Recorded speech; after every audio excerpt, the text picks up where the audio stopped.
Today I would like to introduce you to a book called Harvest.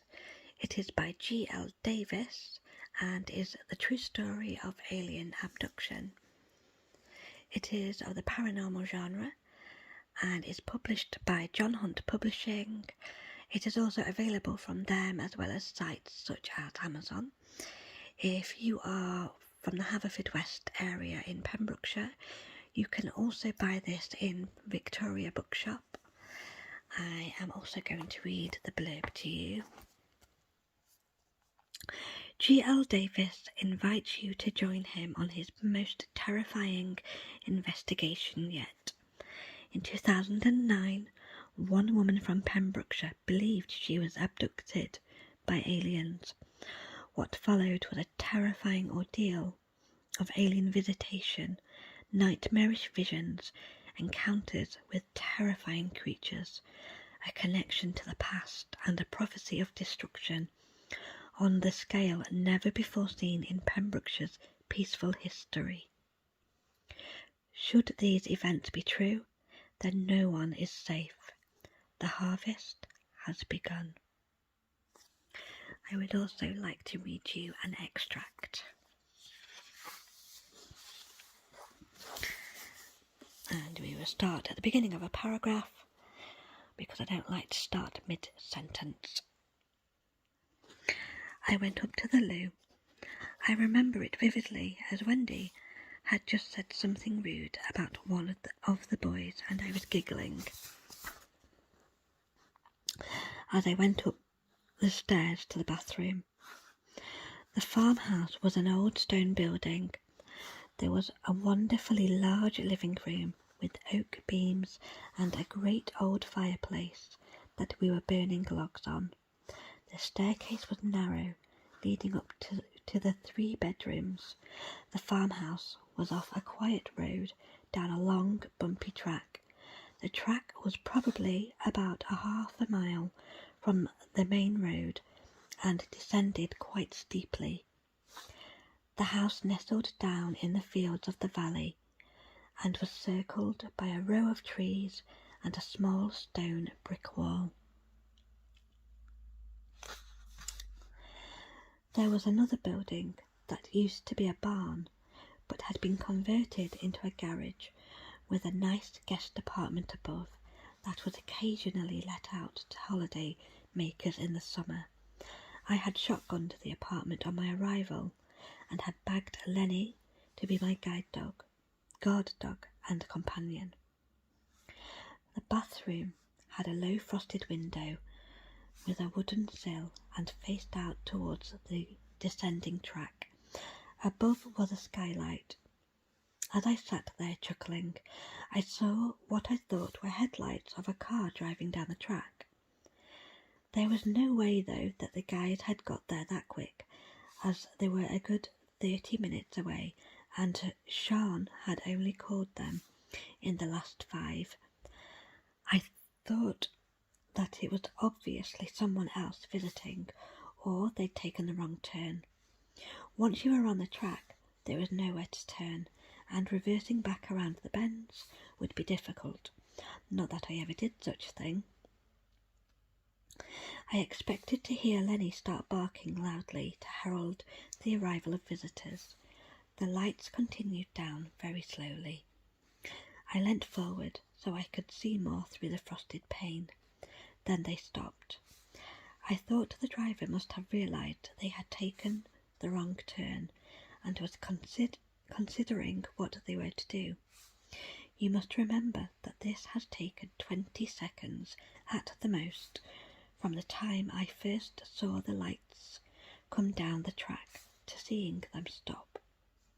Suddenly, the lights on the car went off, as did the bathroom light, and I was sat there in pitch black. There was no light.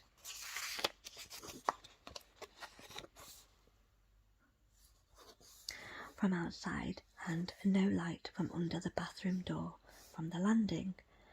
I heard the girls shouting downstairs and Lenny barking, and I thought the power must have gone throughout the whole house. I felt around for the toilet paper when I was bathed in a bright white light from above. I looked up, and the light was fierce, coming in through the skylight. There was no sound, and I had to look at the light through the gaps of my fingers. I closed my eyes, but it was as if the brightness had left an imprint on my retinas. I could still see it. I felt nothing of consequence. I was just a bit confused. Perhaps it was a helicopter. You often see them in the county, police ones, or search and rescue, or one of those red ones that checks the power lines. I thought, can they see me sitting on the loo? I thought how embarrassing it would be to see me like that in my pyjamas with my arse hanging out. The bright light went out. It didn't drift away or diminish, but simply went. 1 minute I was bathed in white light, and the next I was sat in the darkness again. I was perplexed, and then the bathroom light came back on, and I heard cheering downstairs. I realised the power had come back on throughout the house. I went back downstairs, and Sean hugged me and asked if I was okay. Wendy and Karen were laughing, imagining me sat on the loo in the dark all alone. They had piled wood on the fire. The room was warm, and the fire was high, casting flickering shadows on the stone walls. I remember the shadows intensely, as they made me feel worried, like they were spirits dancing, conjured by a tribal ritual. Sean said I had been ages. I said I had not. I had been no more than 5 minutes. She said I had been up there for more like 15. I went to check my mobile phone, and it was dead. I had to hold the on button for it to reboot and start up again. I had been gone 10 minutes, but I thought it did not feel that long. But in the commotion, I probably lost track of time. I asked the girls if any of them had seen the light coming down the drive. Then over the house, none of them had. Sean said that maybe it was the security light from the barn. I thought no, this was a car coming down the drive, and then a light hovered on top of the house. None of them had seen it, but they said that in the living room the thick, heavy curtains had been drawn, and during the power cut they had gone about busying with building up the fire and the lighting of candles. I was not overly concerned. My rational thought was that maybe 2 incidents had simultaneously happened. One of these was a car was lost on the track, and the second, an aircraft like a helicopter had passed over the farmhouse. If the power had gone, then maybe it was a power-line helicopter looking for a fault, and the car was maintenance men looking to fix it. It explained a lot, and there was nothing to spend any more time thinking about. However, I did open the front door to see if there was a car on the track, and I could see nothing but the stars dotted in the sky. I remember this all so vividly, like I am there. I close my eyes and I can see everything as it was that night. Back inside, I soon put the episode behind me, and we drank and awaited the arrival of the boys. It was about 10 minutes later that everyone realised that their mobile phones had powered off and needed rebooting and turning back on. When Sean's phone came back on, she received a text from the guy she had messaged, which said they would not be able to make it as their car had broken down outside the town they had just left. I do not think what happened at the farmhouse and the car breaking down are related at all. I guess that was purely coincidental. They had broken down nearly 10 miles away, and if the light been responsible for cars breaking down, I am sure there would have been an epidemic of them. We drank and laughed and listened to music. The fire got low and the living room started to get cold. We had drunk quite a bit. Wendy started dropping off and we all decided it was time for bed. It must have been around 2 a.m. when we called it. A night. Sean tried to convince me to stay in and sleep in her parents' double bed with her, and it was cold outside and she was not fussed with the idea of me walking outside to the barn. I reassured her, telling her that Lenny would look after me. I had a secret agenda too. I wanted to have a smoke. I kept my smoking secret as I did not think it was a good habit to have in the profession I was studying to enter. Besides, I did not want my parents knowing. Now I smoke all the time. There are far worse things to worry about than cancer. I said my goodbyes and laughed at Karen, trying to help Wendy up the stairs and to bed. Sian gave me a long hug and begged me to stay inside. She said I was too stubborn, but she was too tired to argue, and gave me the front door key in case I needed to come back in. I left the farmhouse with Lenny on his lead. He had happily strolled beside me. It was so chilly that night. Being in a valley, the temperature was cold. The farmhouse nightlight was on behind me.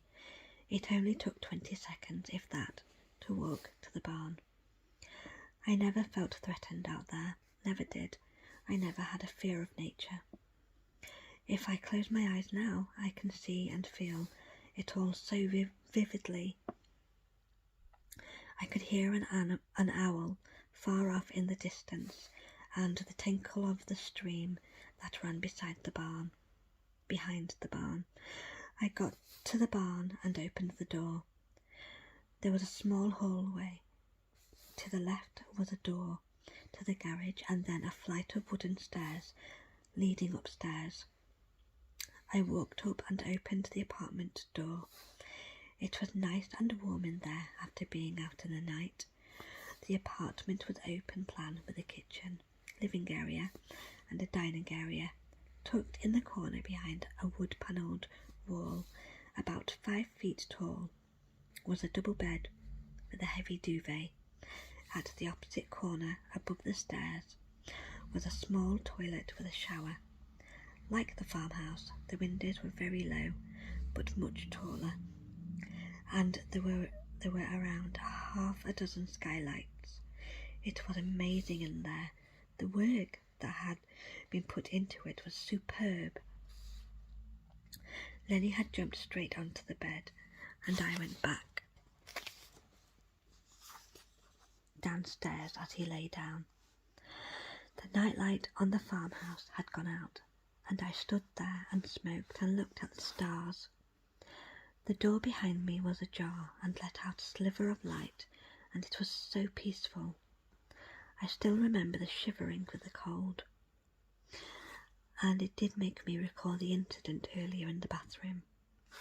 That feeling made me feel uneasy, so I quickly finished my cigarette and headed back in. I locked the door on the way up. I remember doing this, as I wondered if it was necessary.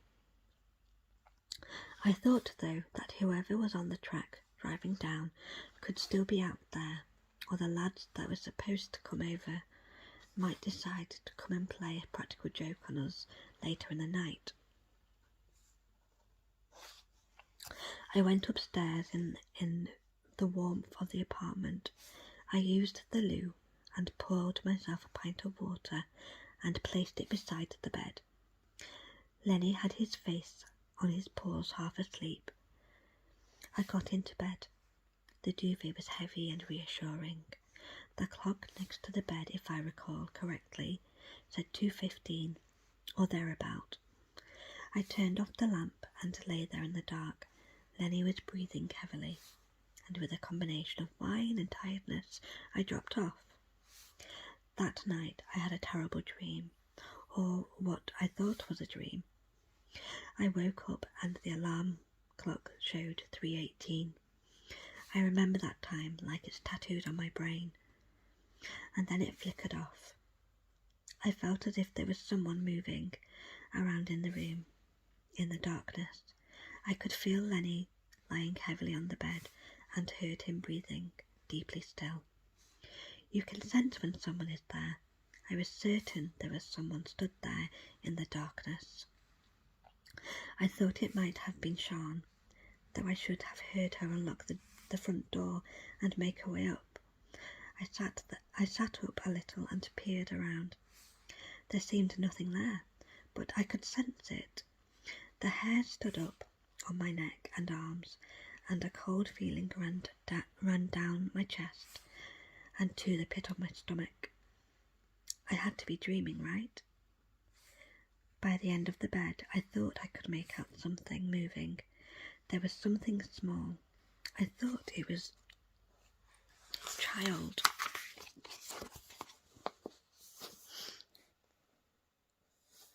Stood there. I could barely make out a small, slender figure, maybe 3 feet tall.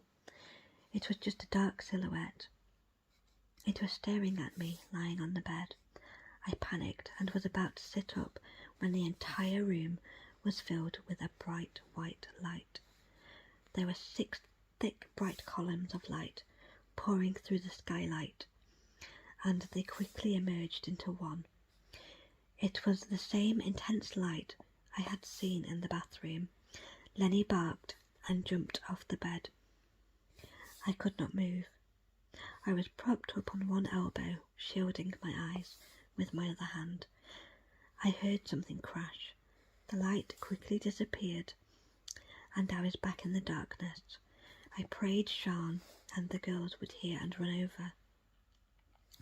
I decided to just make a run for the door and get out. Lenny was growling ferociously in the darkness, and things were being knocked over. I felt like my retinas had been burned, and I could not make anything out. The pain in my head was so intense. There was a blue smoky flash, and I saw the room illuminated for a second, like someone had taken a picture. I saw the outline of a dog, of Lenny, attacking a tall black skinny figure. There was another blue flash and a high-pitched ringing, and I heard the howl of pain, an inhuman scream.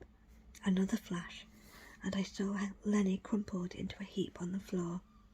He was still and silent. Another flash, and Lenny was nowhere to be seen.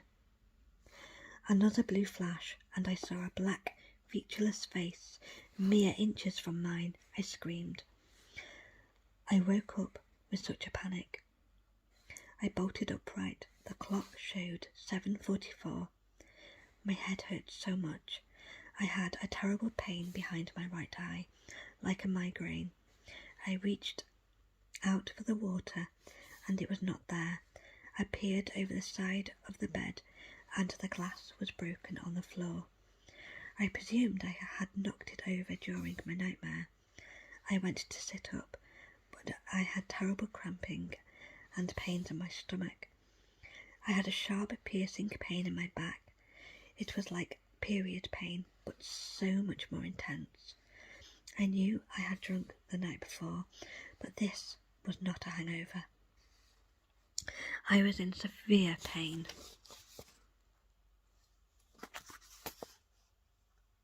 I looked around the room. I tried to orientate myself. The room looked as it did when I went back to bed. Lenny was not on the bed, so I called for him. I thought that maybe during my night terror I had distressed him and he had found a peaceful place to lie. It took me a while to get out of bed. When I got to my feet, I quickly hobbled to the toilet and I vomited. I felt horrendous. It was when I went to wipe my face that I saw I'd had a nosebleed in the night, and there was dried blood around my nostrils and on my upper lip. I washed my face and hands and slowly made my way into the apartment. I could not see Lenny anywhere. I opened the top door and looked down the stairs, and still he was not there. I thought that maybe Sean has taken him out. Maybe she had gotten up early, popped over to the barn, and taken him for a walk, or to feed him. It took me a good half an hour to collect myself, and then make my way to the farmhouse. It was a cold morning, with a mist on the surrounding hillocks. Thinking about how cold and grey it was still chills me to this day. The memory is incredibly depressing. I used the front door key to make my way into the farmhouse. I expected Lenny to bark and jump all over me and the girls to be nursing their hangovers with tea and toast. The downstairs was quiet and still. I made my way slowly upstairs. Both Wendy and Karen were asleep in their respective rooms, and Sean was face down in her parents' bed asleep. I walked over to her and lay beside her on the bed. She stirred and croakily asked what the time was, and I had told her. She turned and faced me and asked how I slept. I told her I had an awful dream, and she said it was probably because the power cut had been playing on my mind mixed with the wine. I asked her if she had been over to let Lenny out, and she sat up and said no. She asked had I let him out or had I forgotten to lock the front door. I told her I had brought him into the barn and I had locked the door, and he was on the bed when I went to sleep. She looked at me puzzled. She said we would go and look for him. We woke the others, and the four of us went looking for him. We never found Lenny. We never saw him again. That was an extract from Harvest. I hope you enjoy that, and please do check this book out. It was a fantastic read. So if you love reading about alien abduction or the paranormal genre, please give this one a go.